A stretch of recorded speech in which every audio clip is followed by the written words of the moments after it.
the last, the like final, the final spot on this fucking list was so hard to narrow down. Oh my god, I still do not feel good about it. Yeah, it's so funny. I did that whole video last month about just my thought process of making the games of the decade list, and I think I specifically said, yeah, I'm just gonna pick my 10 favorite games, right? Oh, super easy. I'm not gonna pay attention to anything else. But then it's still, I don't know.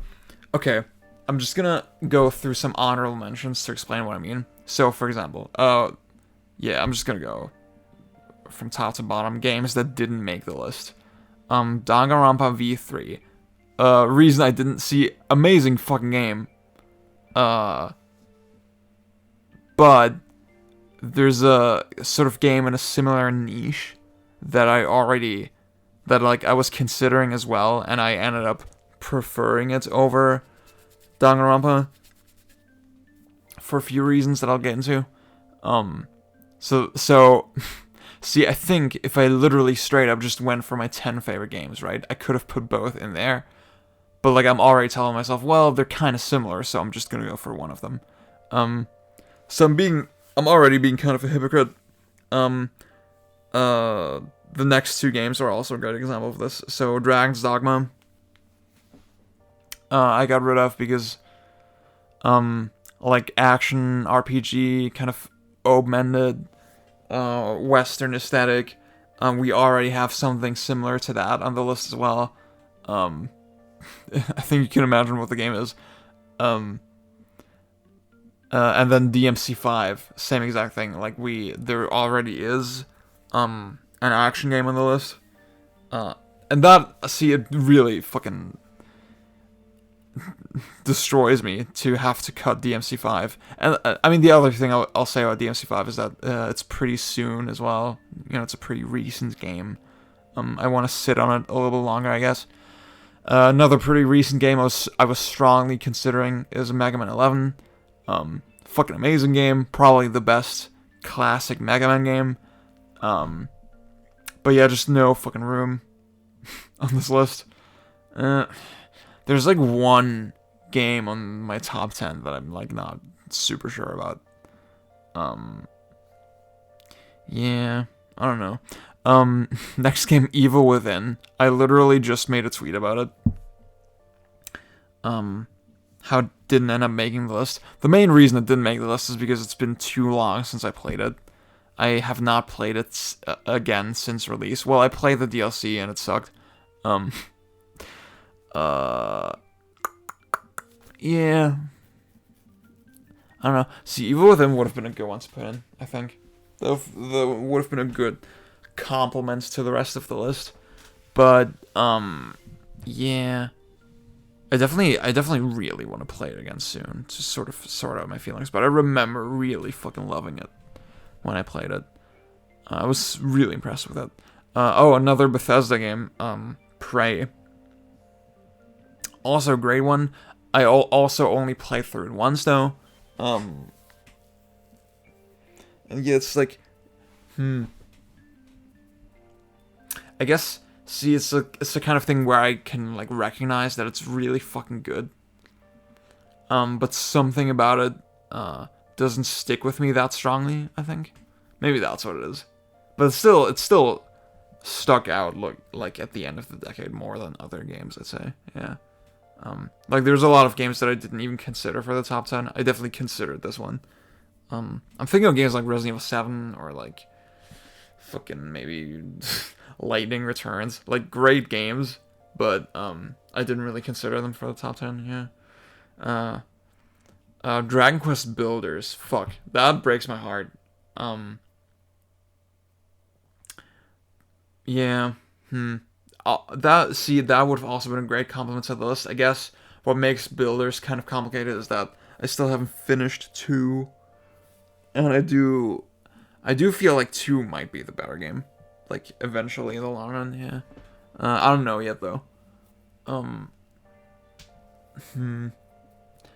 then, yeah. Yeah, I don't know. fuck?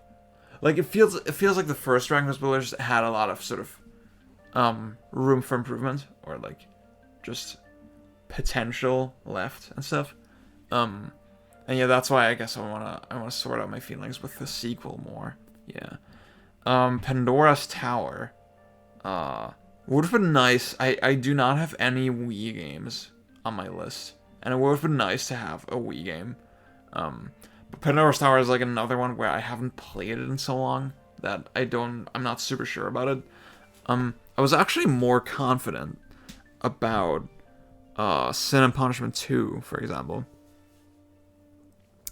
But that game actually came out 2009 in Japan.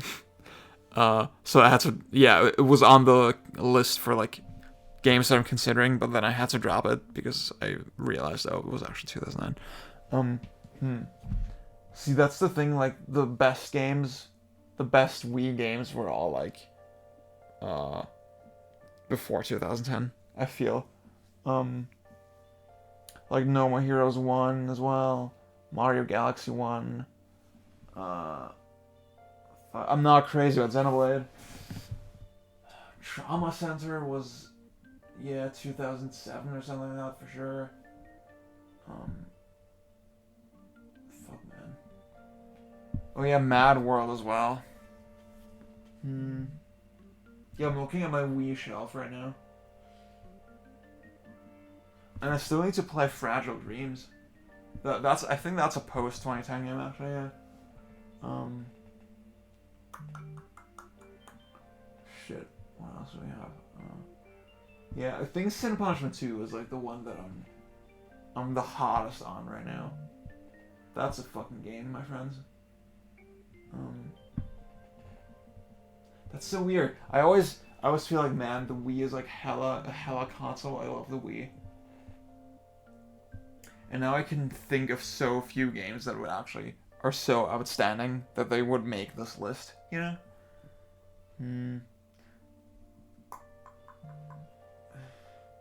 Donkey Kong Country Returns. Was that 2010 or 2009? That's a great game. I'm not sure about, like, that versus Tropical Freeze, though. Yeah, I don't know. I guess I had Tropical Freeze, but I only played it that one time when it came out as well. So, I don't know. And I feel like Tropical Freeze is the kind of game I would actually appreciate way more now than I did back then. Back then I was like, yeah, it was pretty good. I guess even then, I think it probably wouldn't compete with Megaman 11 as far as 2D platformers go. Okay. So there's two games on this honorable mentions list that, like, those were the hardest to drop. Like, those were, I'd say Megaman 11 was, like, kind of in there as well, but yeah, there was two specifically that were super fucking, where the choice was so fucking difficult, and I'm still not sure about it if I made the right choice. The first one is Yakuza 5. Believe it or not, that actually did come out this decade. It was like 2012 in Japan, 2015 in the West. In my opinion, the best Yakuza game of the decade. And it's weird because this whole decade feels like it was so defined by Yakuza for some reason, to me at least. Not for some reason, maybe I mean to say, like, somehow, yeah, it feels like it defined the decade somehow. Like this game where you run around and get into random fights and you beat up thugs, and it has this, like, crazy big, with Yakuza 5 specifically, it has this crazy big, melodramatic, huge story with all these characters that doesn't really make sense, but it still comes together in this, like, just super wholesome fucking way. Yeah, God. Yeah, like, Yakuza was a super important series for me this decade. Even though most of my favorite games in that series were actually, well, hang on, no. Yeah, Yakuza 2 is my favorite. And 5 is also really good. Which was the other one that I liked a lot? Was it 4? I think 4 is really great. Yeah. And was 4 like 2010? see, it's very confusing because of fucking Japan and Western release dates and stuff. It must have been 2010, right? Because, shit. When was Binary Domain? See, Yakuza Dead Souls must have been like 2011. And then Yakuza 4 was like, wait, actually. Yakuza 3 was 2008 in Japan. Yakuza 2 was 2008 in the West. Oh my god, it's so confusing. Yakuza 3 was 2010 in the West, I remember that. Fuck, dude. Oh. Because it came out the same year as Final Fantasy 13, yeah. The same day as Final Fantasy 13, yeah. Fuck. That's so interesting. But yeah, Yakuza is a super important series. Like, I feel like, in terms of popularity, it hit its stride this decade, for sure. And that's why I'm thinking about it so much. Yeah, I don't know. But then I feel like I just had too many games already where it's like a big adventure or like you're punching people and stuff, you know? And like that's the thing, like Yakuza is just a series it's the kind of series that's more than the sum of its parts, you know? There's not one aspect of it that sticks out like crazy. And that's why it's hard to justify over some of the other games, I think. Yeah. I guess that's why I dropped it. The other hard game to drop was Vanquish. Fuck. And I think... Shit. Yeah, I'll have to go through the list to, like, rationalize Vanquish. Like, dropping Vanquish. I'll talk about that in a little bit. Monster Hunter World was also on the honorable mentions. Really cool game. I still need to play more Iceborne. I started playing it. I mean, I need to play through the whole game again, so that's a thing. But fucking awesome. It's like, it feels like the full realization of what I always wanted Monster Hunter to be. When I like first played the fucking demo on the PS2, right?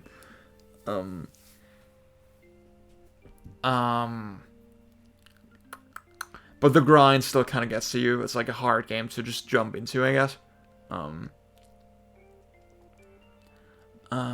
Yeah.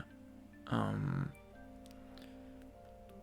like, I mean, it's a very unique style of combat.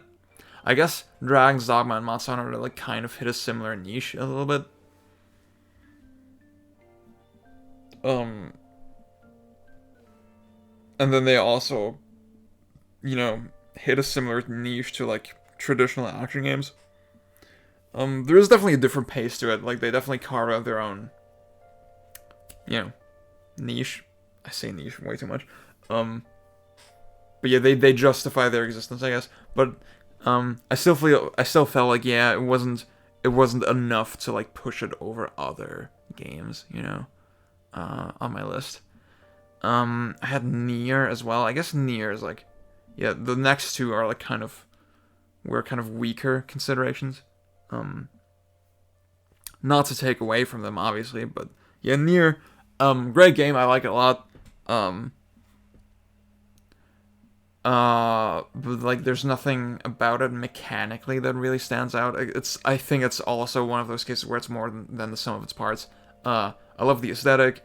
I love sort of the ideas. I love the variety. I love the way Nier sort of presents its ideas and its narrative. Very unique game still to this day. I know that sounds like a generic thing to say, like a generic thing to call it.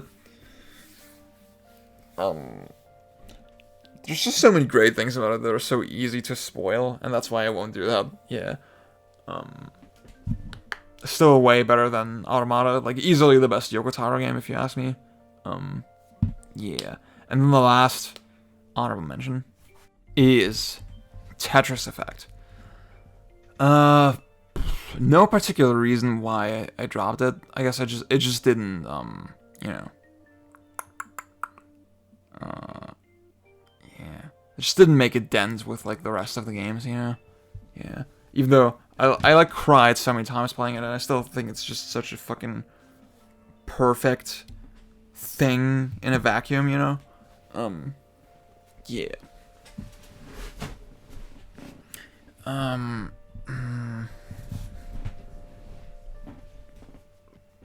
It's still really, you know, stuck out to me this decade, even if it can't compete with some of the other games. And that's why I thought it was important to at least think about it, to mention it, and to talk about it. I guess I should make a video attached to that. Did I have ideas for that? I forget. Maybe like a Patreon video? I don't know.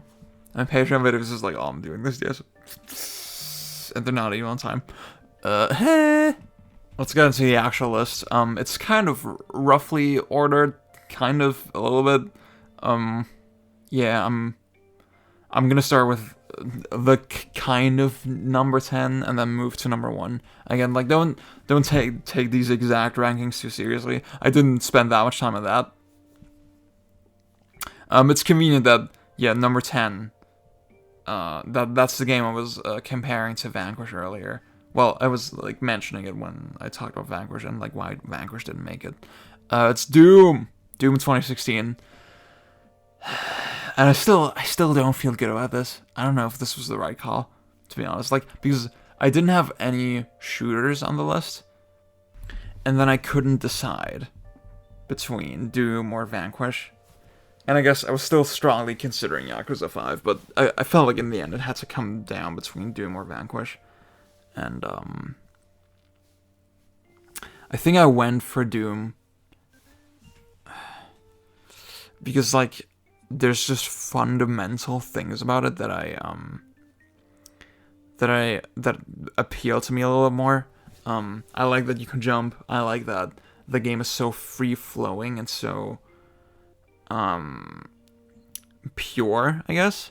Like there's no cover system. There's nothing about it that's, you know, except for the glory kills. There's nothing about it that's automated. You don't really like, yeah, there's something about Vanquish that feels a little bit rigid and mechanical. Like, your character moves in a very, well, rigid maybe is not the right word, but there's something very robotic about the way, you move in Vanquish. Which is obviously intentional, right? It's supposed to be like this. I guess I would compare it to, like, a game like Resident Evil, where your character moves just like a vector in 3D space. There's no momentum. There's nothing like that. It's super precise. Whereas Doom feels a little bit heavier. It feels a little bit floatier. And that's what makes it kind of pure to me, you know? That I feel the impact of my shots. I feel the impact of my jumps. I guess, yeah, there is... fuck. Yeah, if I were to compare the two, I'd say Vanquish definitely has a little more depth. And a little more, a few more tricks and stuff you can exploit. There's, it's a more mechanical, I think I used the word mechanical already, but, like, it's a more mechanical, technical kind of game, I guess. Whereas with Doom, it's like a little bit more of a feel and just being in this flow state. No joke, every time I hit record, someone in the house fucking comes down or moves some shit or just does whatever to disrupt my flow state. They disrupt my current flow state with this recording. Yeah, but so that's what makes it so hard to decide. It's just really... I guess Vanquish still, it feels like, shit, I don't know. I guess there's something about it that feels a little bit more arcadey and a little bit more, I don't know. Like, yeah, see, I guess each game feels like the ultimate sort of expression in that genre of, on one side, Japanese design philosophies, and on the other side, Western design philosophies. Well, at the same time, Vanquish, like, it's so heavily inspired by Western games with the cover system, you know? Was like, yeah, I feel like Doom specifically, it very specifically taps into what came before. You know, it's very deliberately an old school shooter. I will say both games, they have a little bit of a problem with like interruptions and fucking just narrative and the way that's done, unskippable cutscenes, stuff like that, that makes them a little bit less enjoyable to replay than they could be. I actually have replayed Vanquish more than Doom, which makes sense because it's a way older game, right? But I will say, yeah, just the feel of Doom excites me a little more. Like the feel of just blasting a guy with a shotgun in Doom. Like thinking about that gets me a little bit more giddy to play than Vanquish.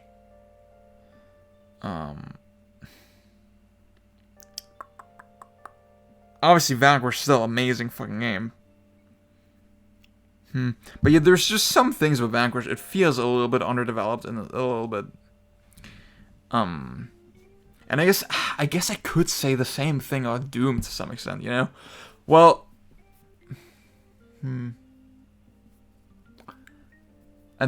it feels like with Doom Eternal, they're starting to realize a lot of that potential, and it's gonna be the fullest fucking version of what this game can be. Hopefully.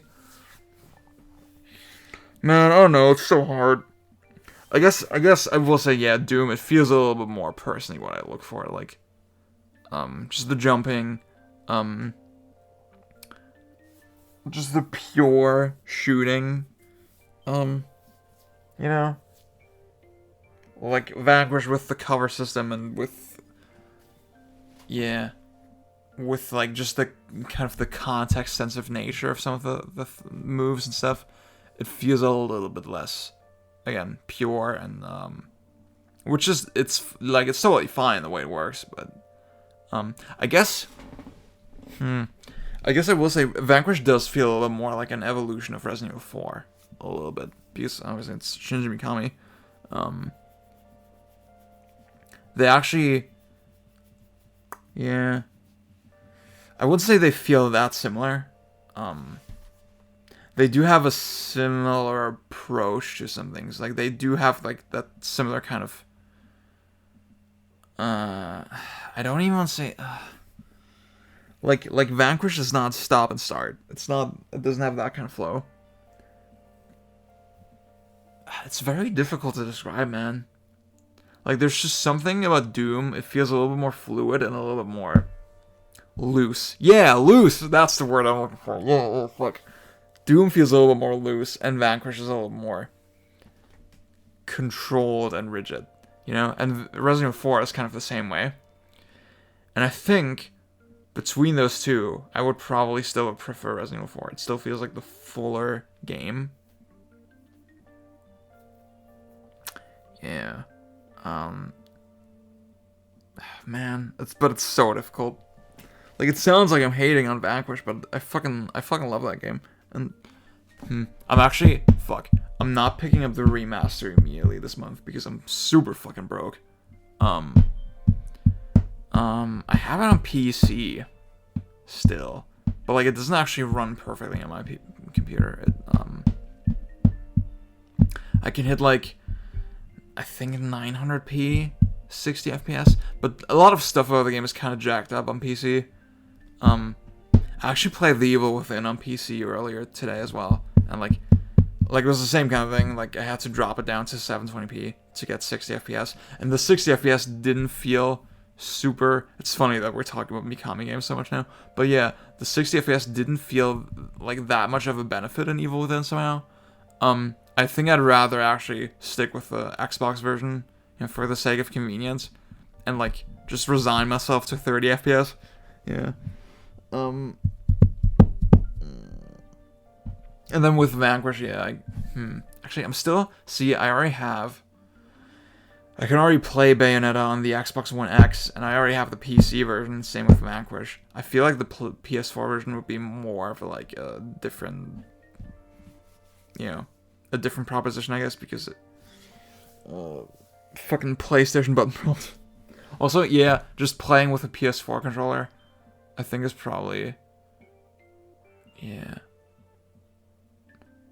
Like, yeah, if I want to play those games with a PS4 controller, that's the most convenient option, I think. See, I hate holding the left bumper to boost on the Xbox controller in Vanquish. I think it's a more natural fit for the PlayStation layout. I'm also hoping for, like, very small dead zones as well on the PS4 controller for Vanquish. I don't know how it's going to be on Xbox. See, I felt like... Fuck, when I played The Evil Within earlier on PC... It felt like the dead zones were super small on when I played it with an Xbox One controller. It felt like really, the aiming felt really nice. I don't remember it feeling that nice when I played it on Xbox One. I need to test that again. But it's really late. I don't know if like it's midnight. I still need to finish this fucking video. And I keep being interrupted. I don't know what the fuck I'm gonna do. I need to go to work tomorrow as well. Yeah, it's a whole thing. Let's just move on to the next game. Tekken Tag Tournament 2. This was a game... Like, it's one of my... I talked about it a lot on my top 25. It's one of my favorite games. And I guess that's why I put it here. But in this placement, on this, like, list... Games of the Decade list, it feels oddly insignificant. I feel like I could have swapped it out with... either Megaman or Vanquish, I guess. But like, it's nice to have a fighting game on here, you know? I guess it does represent, oh fuck, this was like when I thought fighting games were still fun. Like in this generation. Like the Tekken Tag Tournament 2, end of last generation. And then with this generation, all the fighting games just had something about them that really pissed me off. So this is one where it's like, internal engine, looks really fucking good, runs really fucking good, plays really fucking good, like low input lag, online that's tolerable. Like I do not remember having any significant issues with this game when I played it online. It's just a beautiful, complete feeling package. I don't know, man. It's just a great game. If you want to hear more about it, my thoughts on Tekken, my thoughts on fighting games in general, maybe, check out that. I just turned 25, so here's my 25 favorite games, I guess, video. Yeah, check that out.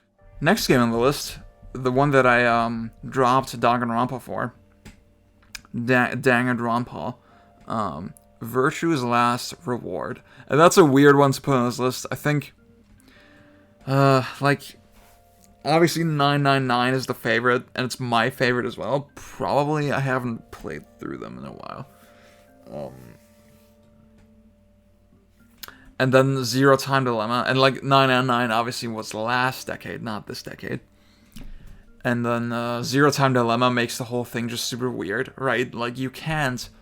A lot of people can't look at VLR in the same light anymore because it ends on a cliffhanger, and the cliffhanger leads into Zero Time Dilemma, and Zero Time Dilemma kind of sucks. But you know what? I still, personally, it doesn't really affect my view of the game. Just the more I think about it, I do not have, like, yeah, I've just had a lot of time to think about it now, and at no point did I have negative feelings about Virtue's Last Reward. I still think it's a great fucking game. One of the best sequels I've ever played. Like, I don't like it as much as the first game, but it feels different. It feels like a new thing. It feels like it justifies its existence. Especially the way it structures its story and like what's the word? The way it makes you feel the story and the structure of the story through the mechanics. I don't want to spoil it, but it's one of the most, it feels like such a logical evolution of the system in 999, and then a Zero Time Dilemma doesn't do anything with it. Like, VLR is the most perfect realization of that kind of idea that I've seen in a visual novel. That alone makes it one of the most interesting games I've ever played. Yeah, it just keeps blowing your mind the more you play it. And, like, that's why, yeah, it's like one of those story, narrative, driven games that I would recommend to, like, a lot of game designers. I would recommend it over 999, actually, just from a game design perspective.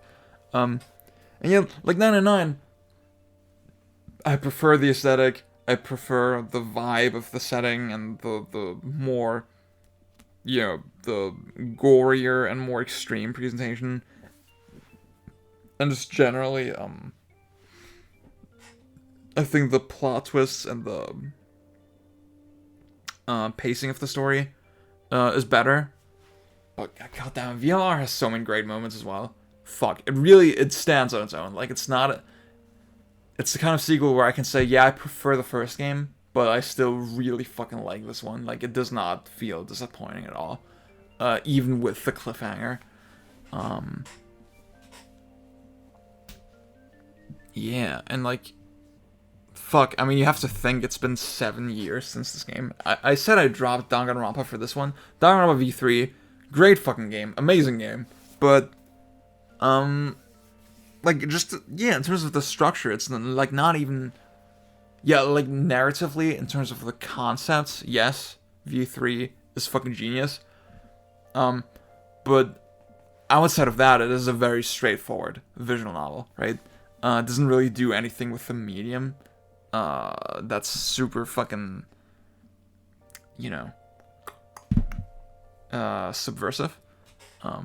Whereas VLR is fucking, yeah, I have not seen it. Well, I still need to play 428, but I don't expect it to be on that level. Well, yeah, and 428 was also earlier. It was on the Wii, 2009.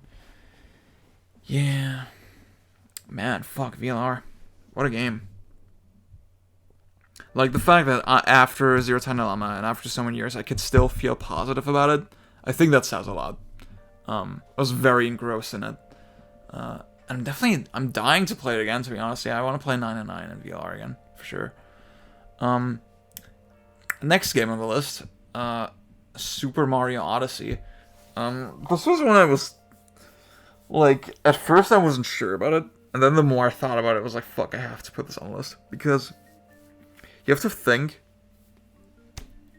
Mario 64 scratches such a specific itch for me. Like, this itch of, like, expressive mechanics with a level design that complements those mechanics super fucking well. And it's super pick up and play and super immediate. This whole entire... Well, yeah, since Mario 64, I've been waiting for a game that gives me that feeling again. And Mario Odyssey is, like, the closest we've come. I cannot think of another game, like, the entire last decade, or even the 2000s, that gave me that feeling. Like, Mario Sunshine... I'm gonna talk about Mario Sunshine someday. I actually did record, like, a whole Let's Argue, just shitting on Mario Sunshine. I guess I'm gonna release that soonish. Hopefully. Maybe this month. Yeah. We'll see. I recorded it a while ago. But yeah, fuck, Mario Odyssey. I have not replayed it since release. I know I loved it on release, and I also knew that I had issues with it. But it doesn't really outshine the stuff that I like about it, care about, and that I look for in this kind of game. You know, it executes all that stuff perfectly. I would say the movement is, like, it's a little bit of a one-trick pony. I did feel like I approached a lot of different obstacles kind of the same way after a while. Yeah, I think it gets to a point where the movement is a little bit too open-ended for its own good. Because, yeah, when you have so many options, I feel like it's just harder to make each one of them super meaningful. And then there's gonna be one or two that will like crystallize themselves. Do you say that in English? No, you say that's a German thing. Herauskristallisieren. Yeah. You don't say that in English. No, that's not a thing. I'm sorry. I'm stupid. They will reveal themselves to be like the best option, right? Like, just do a side flip, then jump on Cappy, and then do another fucking dive right in the air. The dive is very lenient. I think just generally having Cappy gives you a lot of lenience in the air that makes the game a little bit less exciting than Mario 64. Like in Mario 64, you really had to commit to those jumps, and I like that about it. But at the same time, it is just a different kind of experience, and like in such a bigger game, it does make sense the way it is. Yeah. Like that was the thing. I had a moment where I looked at my list so far, and I was thinking about putting Mario Odyssey on it, and then I realized, fuck, there's no other game, even though there is games with like expressive mechanics and stuff on this list, because that's what I care about, you know? Even though I have those games, there still isn't one on the whole list that scratches that itch, that's very specific itch, of a 3D platformer. Yeah. And that's why, even if I replay it now and I find that I like it less, maybe, I think it'll still hold a special place in this decade. And I know I do feel like the conversation on Mario Odyssey kind of dropped over time. Like, people started caring less about it. It didn't really have the same staying power that Breath of the Wild did. But that's fine. I still dig it a lot. I still love it. I still think it's great. Yeah. Fuck, man. I need to do that Mario 64 stream to finish that. Then do a Mario Sunshine stream. Just for the lols. And then stream Mario Odyssey, maybe. Yeah. Actually, should I stream the Galaxies? I don't really care about the Galaxies that much. Yeah. I guess I should just replay them just to sort out my feelings a little bit. Anyway, moving on. Metal Gear Solid 5. Don't at me. Fucking amazing game. You can strap a balloon to a bear and like put it in your fucking zoo. I'm sorry, it's the best. It's like, okay, I'm gonna reveal this here. I actually wanted to make a video about Metal Gear Solid 5. See, maybe you guys remember the video that Gaming Brit did on Resident Evil 6. It was like, why Resident Evil 6 is awesome. I wanted to do that for Metal Gear Solid 5. Just defending it.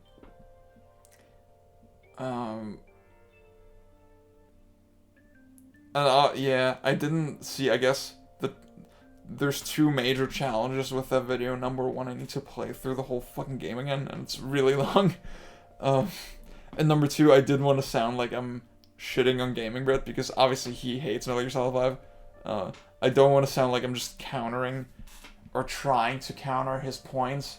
I don't want to sound like I'm butthurt, you know? Because I do understand why he doesn't like it, and I understand why people in general don't like the game. I think that's fair. I will say people are not fair to the game. Generally, yeah.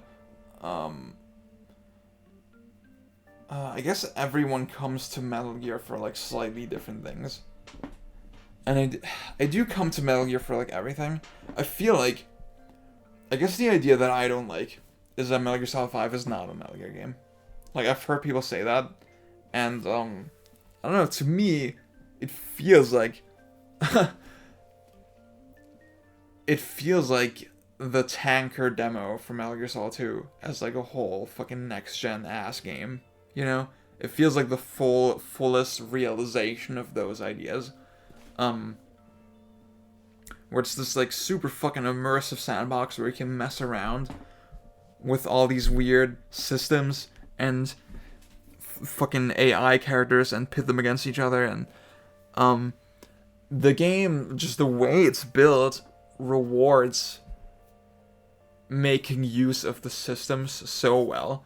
And honestly, I mean, see, Death Stranding takes a lot of inspiration from it. I am actually getting pretty addicted to Death Stranding. I think the loop is very compelling. But I haven't seen anything in the mechanics of the systems that's as gratifying as Metal Gear Solid 5, to be honest. Like, as instant and as immediately interesting. Just the first time, like, when you start playing, you sneak into some houses and you fucking steal shit and you put guys to sleep, it feels like a whole new thing. It feels like you're fucking Rambo behind enemy lines.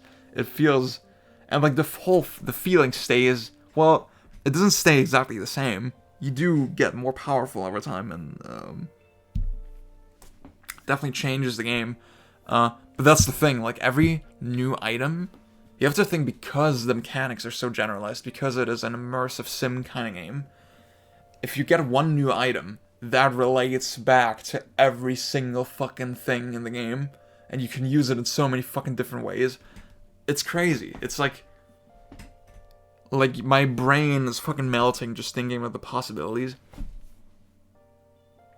And I guess, yeah, I really do think, like, people who don't like this game, they don't explore the possibilities, and they don't find enjoyment in messing around with shit, because the meme that I don't believe in most of all is the thing that you can just fall back on one simple strategy. You can just fall back on headshotting every single guy, and then the whole game just happens on autopilot. I do think the game is more lenient with resources than it could be.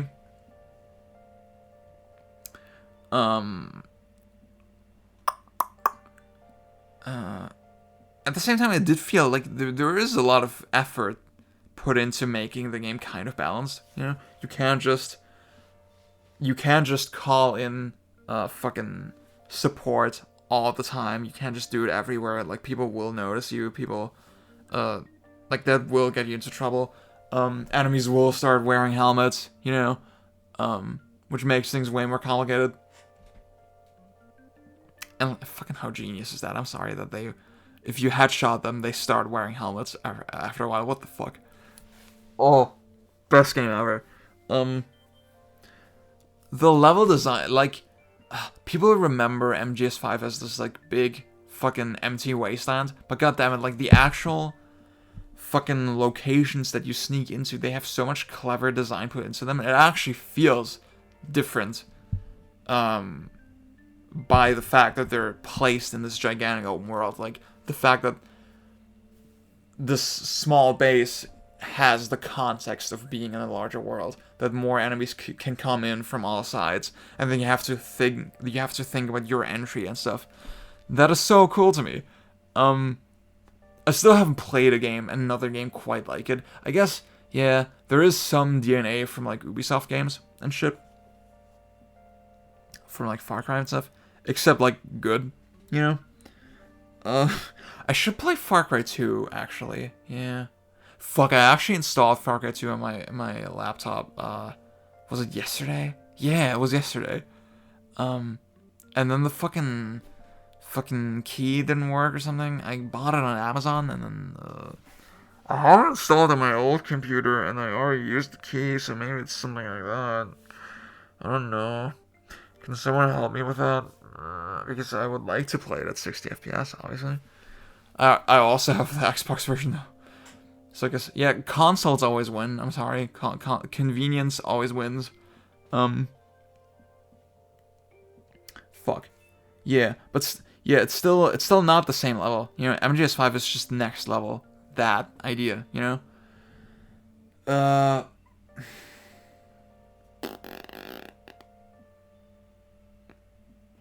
Just the fact that you can slide down a hill with your cardboard box and knock people over. How genius is that? Fuck, dude.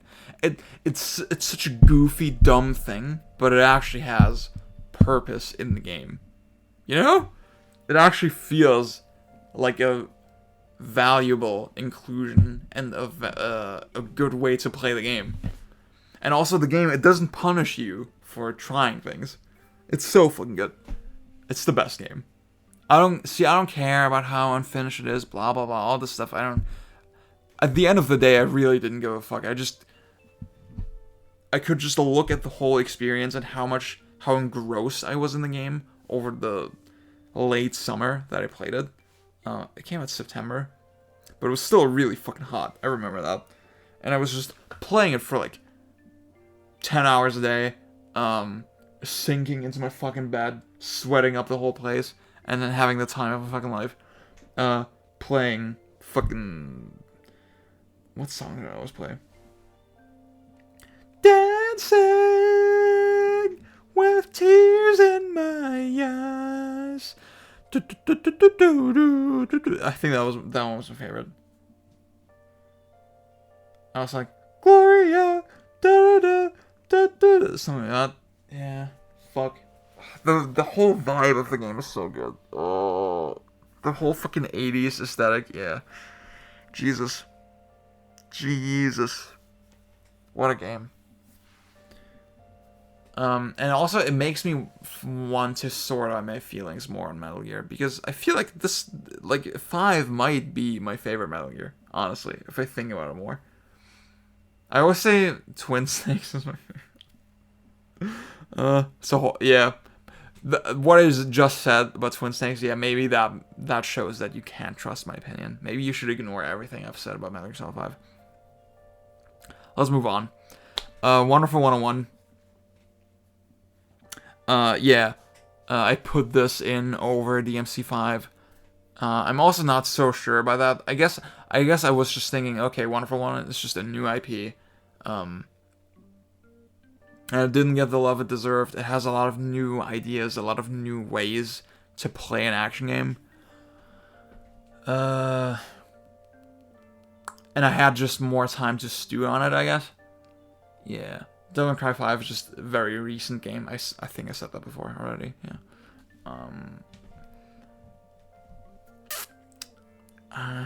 Honestly, I'm not sure what to say about Wonderful 1. I guess I should say, it has fewer of the things that I look for in sort of expressive mechanics. It doesn't really have momentum-based controls or anything like that. It doesn't feel as fluid and loose as a Devil May Cry, for example. Yeah, loose is a great word. Devil May Cry feels very loose, and that's what I like about it. And Bayonetta also has that looseness a little bit to some extent, more than Wonderful 101. But then Wonderful 101 has other shit that I like a lot as well. Like, I love the way the enemies just sort of get clipped in the air when you're like hitting them, or when you fucking use Unite Tombstone. There's just a lot of little things about the game that feel so fucking good to do. I think Matthew Matos has put it really well in his video where he said that Wonderful 101 requires more effort to do things that would look kind of basic in other action games. So even though the things you're doing look kind of basic, they're actually way more impressive than what you would do in some other action games. And that's what makes it fun. And I guess it does bring out the character of the game a lot. You know, that you're just this army of tiny heroes, and they have to work together to make a dent and to accomplish their goals and shit. And that's really cool. If that feeling actually does come across in the mechanics. It's not just a visual thing. Fuck. And like, it does also remind me of Bayonetta in the sense that it feels like they just rethought some of the basic elements of an action game, to push the genre forward, you know? I feel like the weapon system in Bayonetta, for example, was a way to streamline just the controls in compared to like the later Devil May Cry games, like Devil May Cry 3, Devil May Cry 4. And obviously Kamiya has said that, yeah, I actually did play Devil May Cry 4 for research. And you can kind of tell that in Bayonetta. Like they definitely made that a priority to make that to make the controls even smoother and to just make the most perfect realization of that system. And the weapon system with like you put one on the hands and one on the feet, and depending on what you do, it actually acts kind of differently, and you can combine them in interesting ways. And the animations are like kind of generalized so that you can like the differences in the weapons are a little more clear as well. Yeah. Like that's the sort of shit that Bayonetta just found this character and this aesthetic and this idea for a system, and that streamlines a lot of the issues that you had with prior action games as far as like weapon switching and style switching goes. It feels like they just crammed so much onto the controller in a way that feels effortless. And Wonderful 101 is the same way. Like, it pulls out the camera so that you can draw the shapes, and then that solves two problems immediately, right? You can switch between a billion different weapons, number one, without having to go through menus and shit. And then number two, it frees up the right analog stick. You don't really have to worry about like a lock-on or just moving the camera and stuff. Obviously, the camera has problems. But still, it's very intelligent, and yeah, it just works on so many different angles. Not only does it make the game feel more unique, but also it also just feels like a logical step forward for the genre. It feels like a tangible benefit for the user experience. Yeah, fuck it, man, like. And then you just go into the aesthetic and the story and just the way it all culminates, and just how much love and care was put into the game. It feels so huge and extravagant and wholesome. The thing I actually like, I like the style and the aesthetic and the vibe of the Wonderful 101 more than Bayonetta. Like, it actually, the story and all that, it grabs me more than Bayonetta.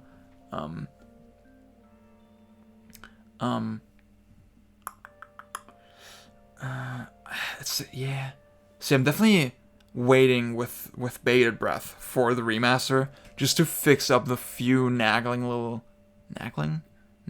issues. Fuck, I don't know. I don't speak English. Niggling issues. I think that's what I want to say. Yeah, the few niggling little issues that remain with the frame rate, for example. I do think the frame rate is a little bit too unstable. For what it should be, yeah. In the Wii U version, so, it'd be great if I know the Switch version is gonna run at, like, 1080p, and I feel like they probably wouldn't do that if they couldn't achieve a locked 60, right? So I'm hoping for locked 60 on the Switch. I'm getting for sure one of the other versions as well. I don't know if Steam or PS4 yet, maybe both. Yeah, PS4 would be cool. Just to have it. Yeah, I think PS4 would be nice. Just for, because I have a good computer now, but I still run into so many issues with PC gaming. But then maybe PS4 is just, it's gonna have like stupid input lag again and stuff. I don't know. Like, yeah, PC is probably gonna play the fastest, actually. Which is odd to think about that, even though a computer has to like run an entire OS layer as well. Like often the input lag is actually the lowest on PC. Oh yeah, I think when you play games with when you plug your DualShock 4 into your console, your PS4, it actually reduces the input lag. So I've been doing that actually, just playing with the cable, yeah. And I've had way fewer problems that way. So that's fucking cool. Yeah, I'll probably get it on PS4. See, there's something about the DualShock 4. Even though I don't like it that much as a controller, somehow it just makes sense with action games. I guess because it's so small. because your hands get less. There's just more room for your hands to move, I guess. Somehow. I don't know if that makes sense. But yeah. Fuck, man, I'm excited. Once that happens, I'm gonna explore. I'm gonna go ass fucking deep like I've never done before. I don't think I ever actually beat 101% mode. That's embarrassing to admit.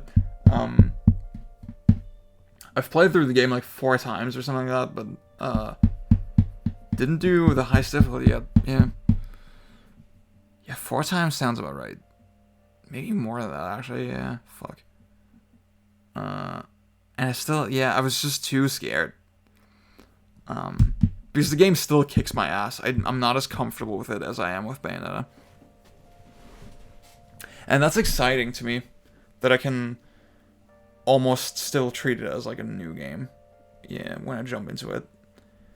I still need to do the same thing with Beautiful Joe. I think I want to do that while I'm on semester break. Yeah.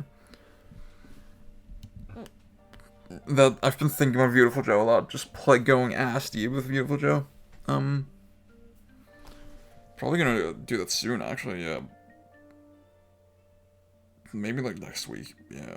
Because I still have shit to do this week. Anyway, I guess we should move on. Next game, something totally different. The Last Guardian. Fuck, man. There's so many moments in the game that really touch me. Yeah. And the thing about it is that it feels like The Last Guardian earns its moments in such a unique way. Because everything in the game emerges from Trico and from this, like, creature reacting in a way that feels genuinely dynamic and natural. It's not, like, you can feel that it's not just a script. You can feel it's actually an intelligent thing. And something that I've, A, never experienced in a game before, but B, it pays off so well, like I said, where you have all these fucking moments where you're teaching Trico things, and where you're maybe getting frustrated at him, blah blah, all this stuff, but then the payoff is so huge. He will surprise you with his behavior so many times in such a positive way, and like it's moving in such a unique way that I've never experienced in a game. Like, in a way that even Ueda's older games, like Ico and Shadow of the Colossus, they could not accomplish the same thing at all, you know? It truly makes it feel like, man, this was worth the wait. You can tell how hard this game must have been to make. Man, it's very difficult to talk about it without spoiling anything, but I remember, fuck, it's hard. Again, like I said, I have this like super vivid image in my mind, and I would love to like describe it right now, but I can't. I will say, I played the game the day of release, and then played most of it that day, and then woke up super early in the morning while everyone was still asleep, and then I played the rest, and like, I felt like I had to lie down after that, you know, like, fuck, it was intense. I haven't played it again since. I need to do that. Oh, fuck. I feel like I'm gonna love that game more and more and more, like, the more time passes, yeah. It really feels like that kind of game to me. I definitely, yeah, I'm pretty sure I like it more than Ico, yeah. Don't think I like it as much as Shadow of the Colossus. But, you know, maybe eventually, we'll see, yeah. Fuck, what a game, and, like, it just makes me sad that so many people ignored it, and, like, that just history repeated itself, but for a totally different reason, even though, like, yeah, it was because they had so many eyes on them this time that the game bombed, you know, that the game didn't meet expectations, because it had expectations this time, which the last 2 games didn't. It's so sad. Like, please, if you're listening to this, and you haven't played The Last Guardian, please give it a chance. I'm begging you. Like, out of this whole ass list, that's the one game I want you to play. Yeah. Let's move on. Dark Souls. Okay, next game. No. So, Dark Souls. What the fuck do you say about Dark Souls? It's so hard to talk about. Oh yeah, I already did my 25 favorite games thing. Maybe you should just listen to that, to be honest. I guess I will say Dark Souls, truly the game of the decade. Truly the most influential, the most memorable, significant game. Defining game of the decade. And I guess it is a little bit unfair because obviously Demon's Souls came out 2009. And Dark Souls is just, it's just the logical evolution of Demon's Souls in a lot of ways. Well, I mean, the level design is a thing that's very unique to Dark Souls, and that's a thing that made an impact as well in the industry. And Demon's Souls didn't have that, so yeah. Yeah, I guess that it speaks to how Dark Souls was truly the right game at the right time. In a way that Demon's Souls maybe wasn't quite yet. Yeah. Man, fuck, what did... do I still have this thing? Where is it? Hang on. Fuck. Shit, it's not on my desktop. Oh, no, it is. Oh, I'm a genius. Yeah. So, Tim Rogers asked Bennett Foddy, maker of Getting Over It, about Dark Souls. And he says, I can't think of another game this decade that caused such a huge and sudden shift in the tastes of game designers worldwide. Out of nowhere, suddenly every game became interested in async multiplayer. Suddenly, every game was steeped in lightly revealed mystery instead of overt lore. Suddenly, every game was indifferent to the player and only lightly tutorialized. That didn't happen because Dark Souls was a huge commercial success. It was a pretty slow burn. It happened because designers were captivated with the game's radical design. There's no better way to put it than this quote, IMO.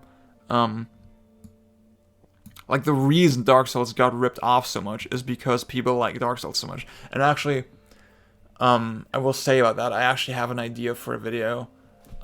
Why did Dark Souls get so popular?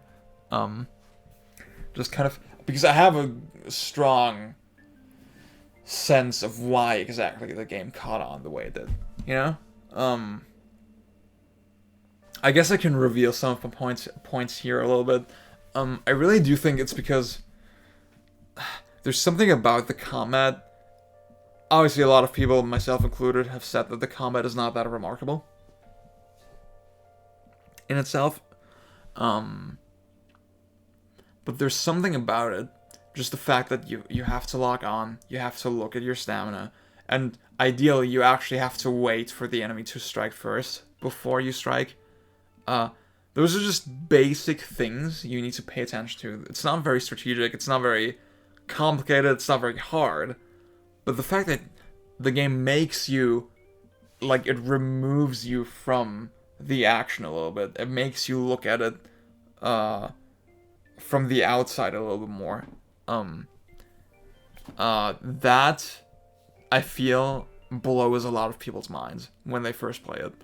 The fact that they have to do that. I think that's an instinct a lot of gamers don't have. A lot of gamers, they like to rush in. They like to just mash buttons and then react, right, when they have to. In Dark Souls, you can't really do that. The whole way the game works doesn't let you do that. And that doesn't make the game more strategic or more interesting necessarily. It just makes you think about it differently. And I guess, yeah, I think that's a big reason why the combat, for example, caught on the way it did. Even though, again, I don't think the combat is the best thing about Dark Souls. And the other thing I want to say about Dark Souls is that I alluded to this when I talked about Demon's Souls, but obviously the game did not come from a vacuum, right? It came it was just the next step in this whole evolution of From Software games, of Armored Core, of Kingsfield. Just games where you go through dirty, dingy fucking caverns and with complicated level design and really hardcore mechanics. It feels like Dark Souls was just the reason it's the game of the decade. The reason it caught on the way it did is because it just formulated those ideas in the most polished and clear way yet, I think.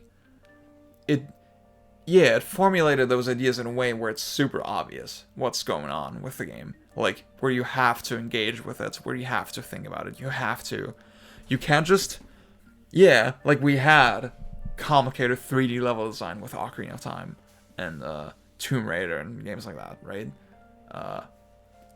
But Dark Souls makes you think about it in a more direct way. It's not something you can just passively experience. You're kind of very consciously aware of how the levels are sort of, looping in on themselves and making you unlock shortcuts and all this sort of thing. I think that is it. That is really it. That is the core of why Dark Souls became so popular. And I guess that's also part of the reason why I like it so much. It feels like, I've said this a lot in this video, but it feels like the fullest and best realization of a lot of those ideas. I still have not played a 3D game,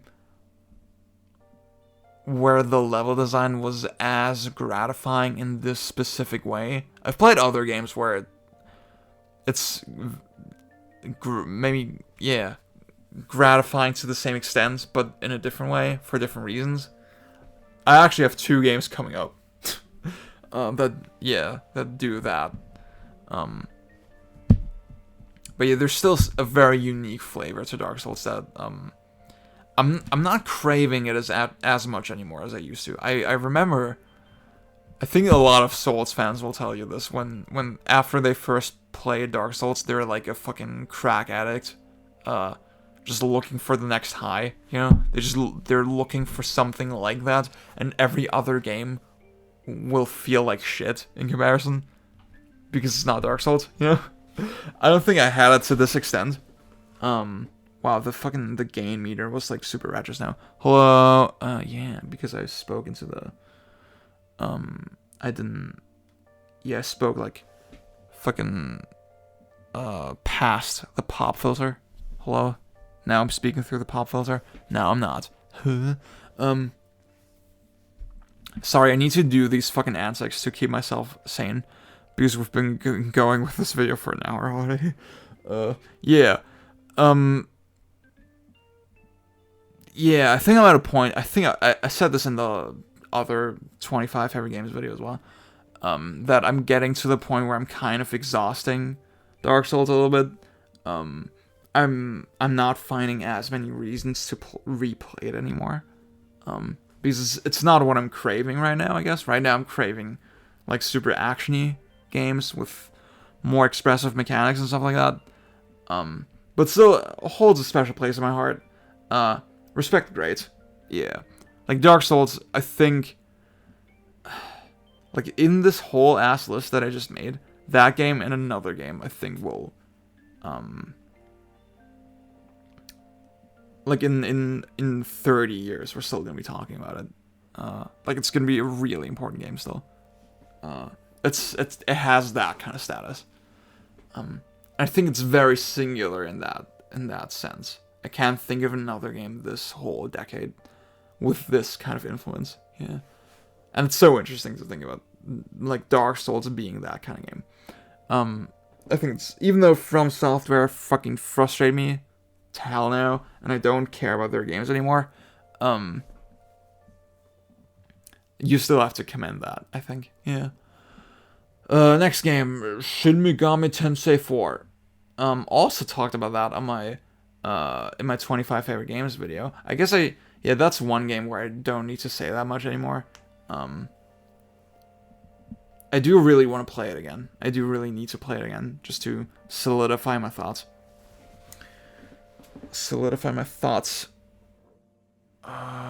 what's the fucking line? I feel like Pablo when I'm working on my shoes. I feel like Pablo when I see me on the news. I feel like Pablo when I'm working on my house, telling parties in here we don't need to go out. We need the turbo thoughts, high speed turbo thoughts, jut jut jut jut jut like RoboCop. Good dick will do that. Yeah, great song. What the fuck is my point? Thoughts, solidify my thoughts. Yeah, that was it. Fuck. Fucking... Oh yeah, I already talked about this as well. Like, that someone at some point did a fucking Dark Souls Tokyo version. Like, fan art for that. That is the vibe of SMT4. Fuck, man. Just... I also already said, yeah, I don't want anything bad to happen to Tokyo. But goddamn, Tokyo post-apocalypse, greatest setting ever in fiction. Fuck. What a game. Yeah. It just has so many things that I like. I guess it is an RPG, so it's less to my tastes. It's a turn-based RPG, it's less to my taste than other kinds of games, you know? But still, like, just the fucking aesthetic and the level design and the open-ended mechanics, the open-endedness of the mechanics. Fuck. It's my shit. Like, yeah, I also already said in the last video that and Etrian Odyssey are, like, my ideal kind of RPG, probably. Yeah. Did I say that, actually? I said that on Twitter, for sure.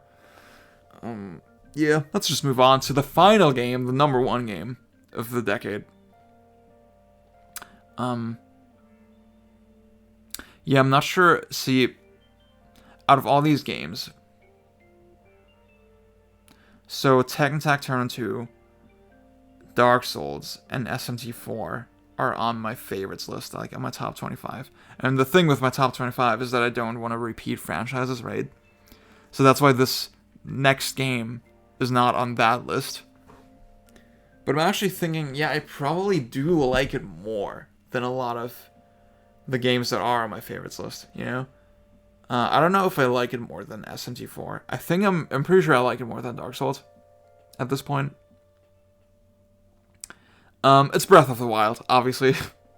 I made a whole video about Breath of the Wild, well, in comparison to Red Dead Redemption 2. I wanted to do a Breath of the Wild commentary, kind of like what Matthew Matosis does. With, like, Beautiful Joe and Devil May Cry in those games. I thought Breath of the Wild would just be a good candidate for that kind of video. I think I still have, like, enough to talk about. I think you can still make a video in that style, and it won't be redundant. Yeah, obviously, Matthew's Breath of the Wild review, amazing, show-stopping, give birth to it, shit on it, best thing ever.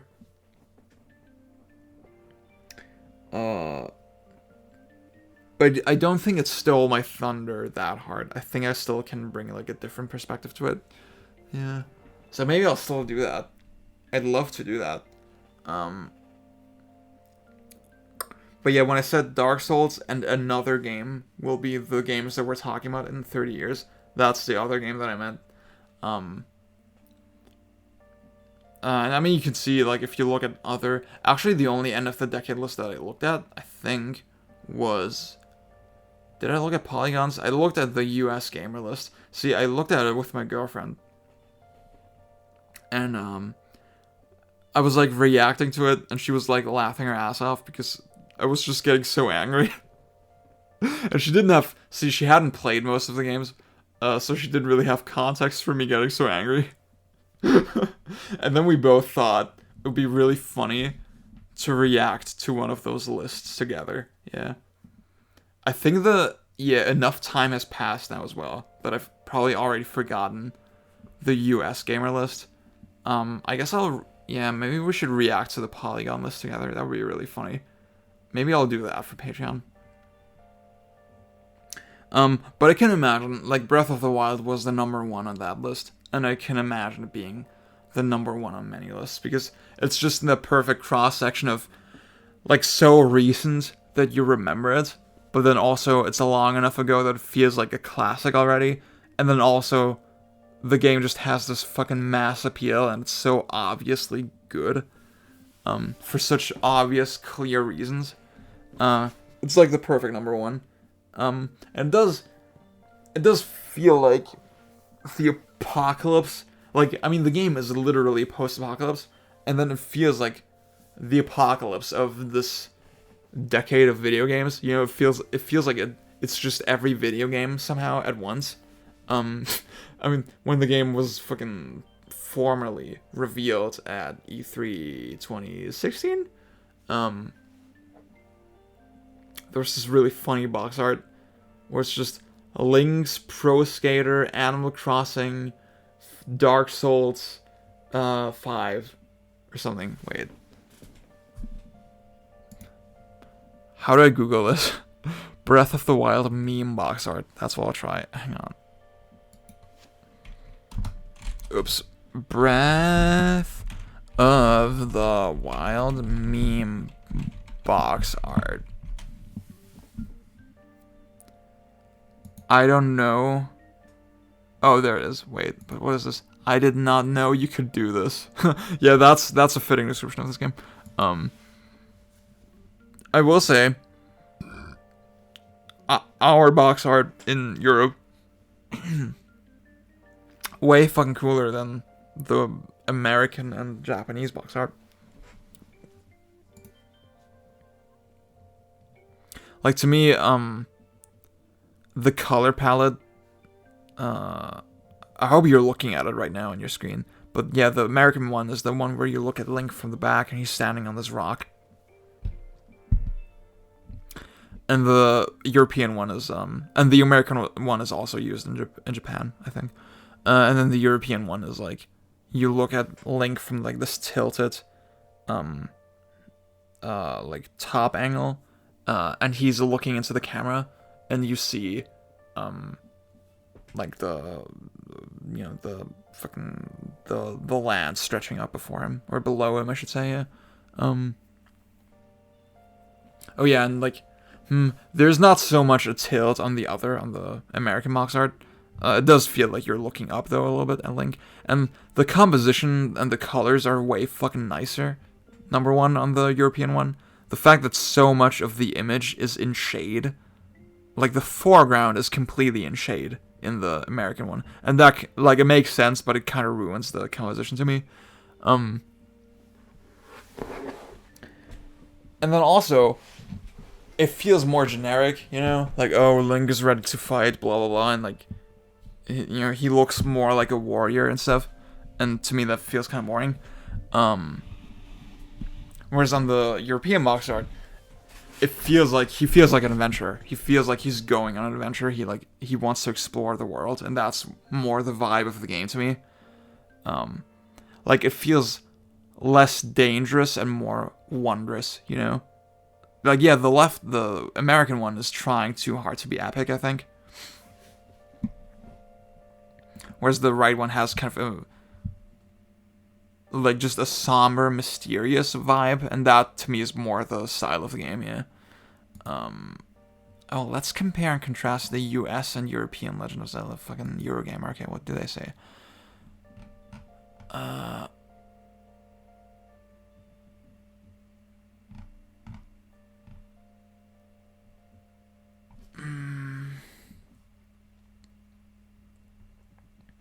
The US version has some birds in the distance, but our version features birds as if they're flying in front of the camera, and as such are out of focus. Yeah, and that's way cooler.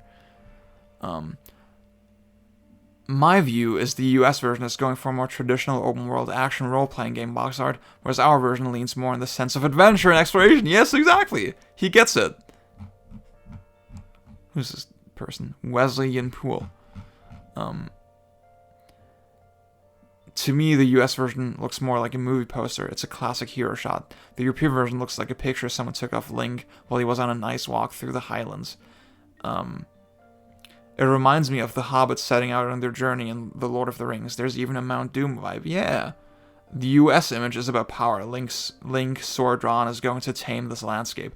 The Euro image is far more the landscape itself. You can see more of it, and Link is more part of the world than a potential ruler of it. He's made to look small in the face of nature. Yes! One's about saving the day, and the other's about exploring.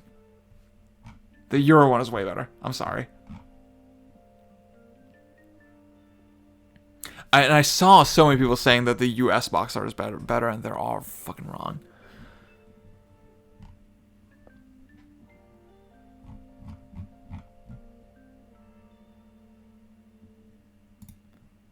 I saw someone saying, I'm not sure what Link is doing with his left hand. Is he like...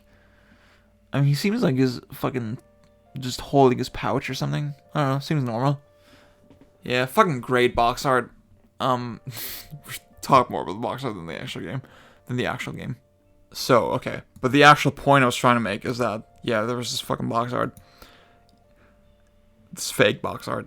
Tony Hawk's The Elder Dogma Shadow of Metal Soul's Downhill Jam of the Cooking Xenomama Chronicles Gear Solid 2 HD Remix Turbo and Knuckles.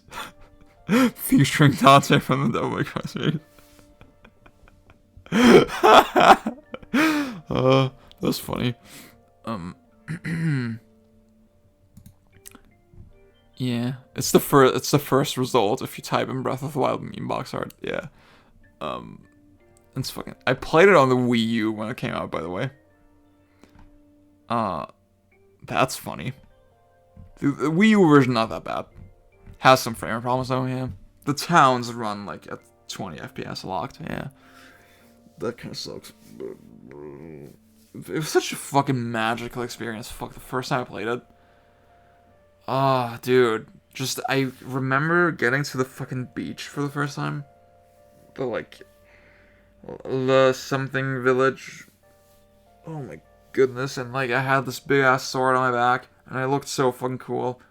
Just the sense of adventure in the game is so unparalleled. And yeah, it feels like I said, it feels like the capstone to this entire decade of games, somehow.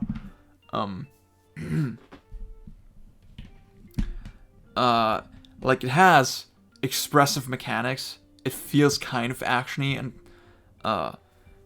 there's something satisfying about just moving Link and hacking down trees and rolling down balls, like rolling fucking balls down hills, or the rocks, not balls. You know what I mean. And just watching the physics do shit. It has that whole thing going on, but then also it's a big open world game with so much fucking shit to do. And then also it has really cool, mysterious worlds, like lore and all this shit. It's just the perfect video game. It's the perfect video game, honestly. And I've played through it 3 times now, even though it's so long. Well, it's as long as you want it to be, basically. Like, that... Oh, fuck. Like... I don't want to say running to Ganon and killing him immediately is as gratifying as playing the whole game. But it kind of is. Like, it doesn't matter how you... Somehow, it doesn't matter how the fuck you play this game, it's always the best game. You know? There's so many fucking different ways to play this game, and all of them are fucking 10 out of 10. How is that even possible? Like, so many games struggle with making you see the most fun way to play the game. You know, that's like a big goal of designers to nudge you to play the game in the most fun and exciting way. And with Breath of the Wild, it doesn't fucking matter. Like, every way is fun. Every way is the most fun way. And I genuinely, like, for some reason, I can still play the shrines 100 times. I still get such a thrill finding items. There's something about the design and the way they made the world and the way they, fucking guide you through and the way they let you do things.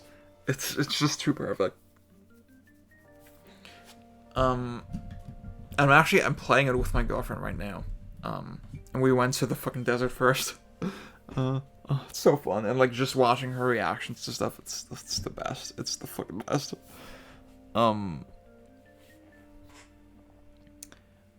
Fuck,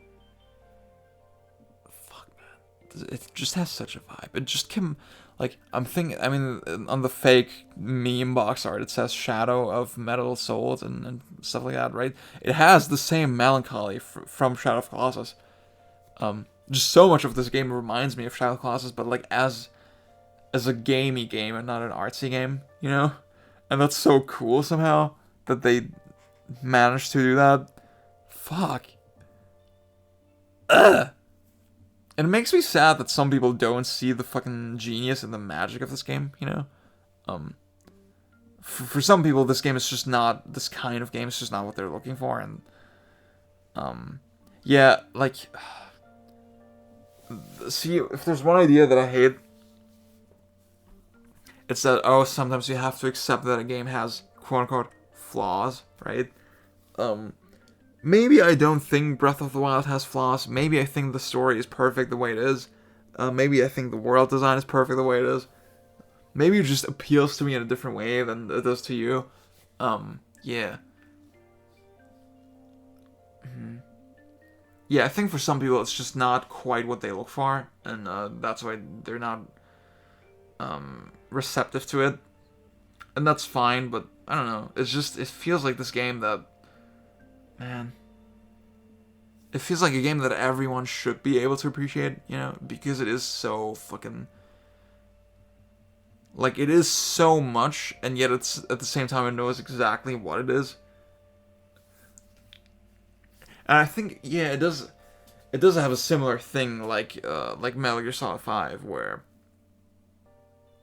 everything about the game is so generalized. It is such an immersive sim kind of game, and that means everything interacts with everything, right? Every little aspect of the game just bleeds into a billion different things, and that's such a fucking weird thing to have to design. And oh god, yeah, it's the perfect video game. Fuck, the more, yeah, I don't know. See, the thing, I used to say my top 3 Zelda games are, well, I'll just say my top 5, I guess. My top 5 is, fucking Majora's Mask, Zelda 1, Breath of the Wild,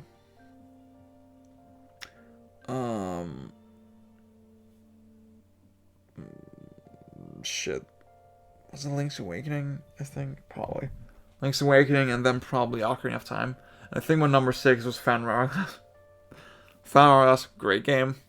Phan might actually, yeah, I might like it more than Link's Awakening, actually.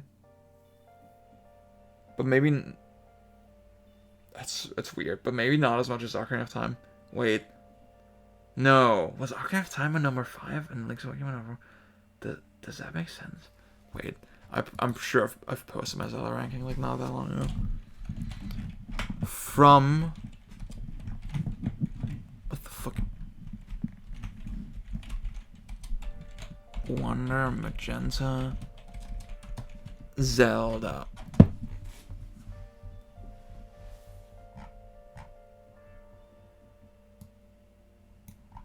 Zelda 2 is badass. That's my hot take. Oh, no. Yeah, see, I knew it wasn't right. Ocarina of Time is my number 4. Link's Awakening is my number 5. Yeah. Yeah, my put Phan ahead of Link's Awakening, I'm sorry. But yeah, I've definitely gotten to the point where I feel like, yeah, I like Breath of the Wild more than Zelda 1, for sure.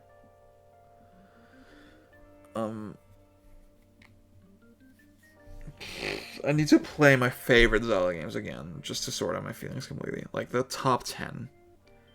My top 10 is, like, Majora's Mask, Breath of the Wild, Legend of Zelda 1, Ocarina of Time, Link's Awakening, Phan, Link to the Past, Zelda 2, Oracle of Ages, Link Between Worlds.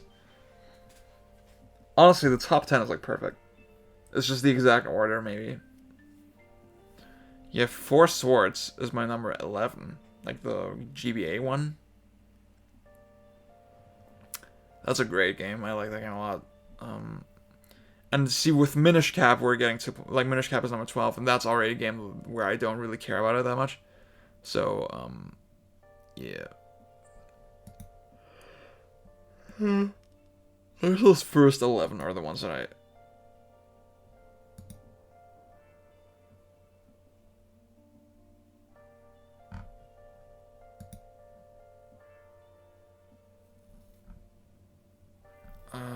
I saw another... I'm seeing another tweet of mine. I don't want to seem pedantic, but these images aren't concept art. They were done by renowned artist Katsuya Terada after the game's release. He also did some for Zelda 2 and Link's the Past. I think people should know that. Yeah, I replied to this guy saying, oh, I love the concept art for Link's Awakening. It's not the concept art, dude. Yeah, that's the thing. I didn't want to correct him, but like it seems like kind of misleading. This is me trying to imagine a more uninteresting person than someone who put Wind Waker in their top 5 Zelda games. You know, gaming has regressed when Darksiders has gone from being a Zelda ripoff to being a Dark Souls ripoff. Man, I write funny tweets. I write funny fucking tweets.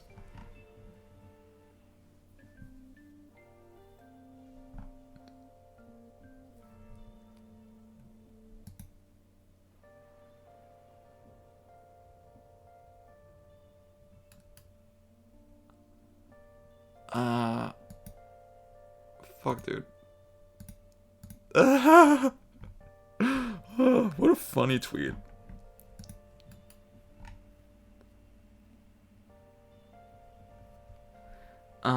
Yeah, so.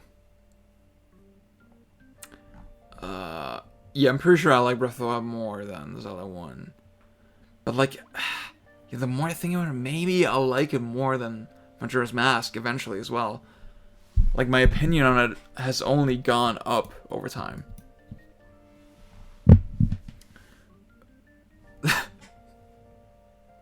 I had to think about another funny tweet just now. It's completely unrelated. But, like, okay, so there's this guy on Twitter, GK, and he really likes Demon X Machina.